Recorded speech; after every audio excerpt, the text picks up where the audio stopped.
Reparations, a conversation that gained national popularity after the 2020 death of George Floyd in Minneapolis, is heating up right here in Maryland as an announced legislative priority. As part of a 5-part plan, the Maryland Legislative Black Caucus announced during the second week of the General Assembly session that reparations are on the table. The Commission will carefully examine and evaluate a range of reparation proposals that will not only consider financial restitution, but will also explore strategies.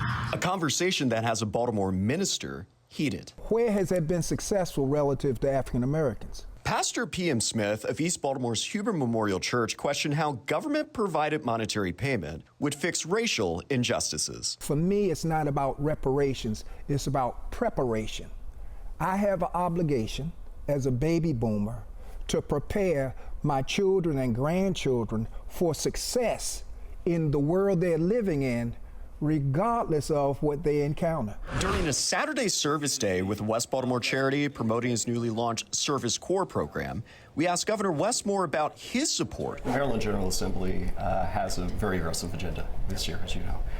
One of the topics that kind of goes in line is reparations. Is that something that your administration would support? No, I mean, we're going to work with the General Assembly on a whole collection of different issues, and our focus is economic advancement.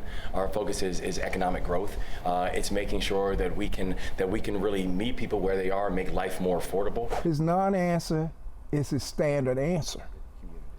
It's the standard answer of any politician. They never give you a yes, they never give you a no. Pastor Smith said elected leaders should focus on improving the state's school system versus studying reparations. The civil rights issue of this century for our children is education, education, education. Spotlight on Maryland took to the streets to ask Marylanders what they think about reparations. Views were divided. What are your feelings about reparations? Reparations, you know what I mean?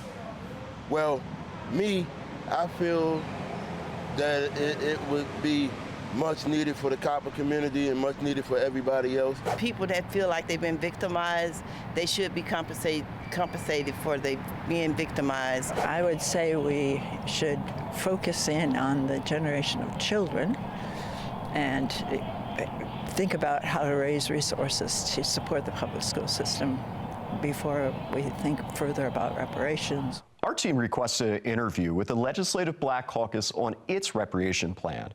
Our request went unanswered. Last year, a similar bill to establish a reparations study group failed to advance the Maryland General Assembly. We will track how this year's priority will move forward. For now, I'm Gary Collins in the studio for Spotlight on Maryland.